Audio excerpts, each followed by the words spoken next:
कुदरत से मालामाल बनाया है। हमारा देश कृषि प्रधान देश है। वर्षा नदी तालाब तथा सिंचाई के साधनों से हम खेती उगाते हैं। भांति भांति के जीव जंतु पशु पक्षी भी हमारे देश में पाए जाते हैं।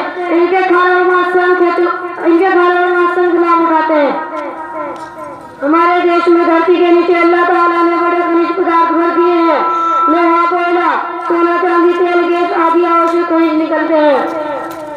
बिस्मिल्लाहिर्रहमानिर्रहीम। भारत में पहले मुसलमान राज्य करते थे। बहुत वर्षों तक मुसलमानों ने देश को बनाया और संवारा, किंतु जब शासक प्रजा की भलाई से दूर हो गए तो अल्लाह ताला ने इनसे शासन छीन लिया। बिस्मिल्लाहिर्रहमानिर्रहीम।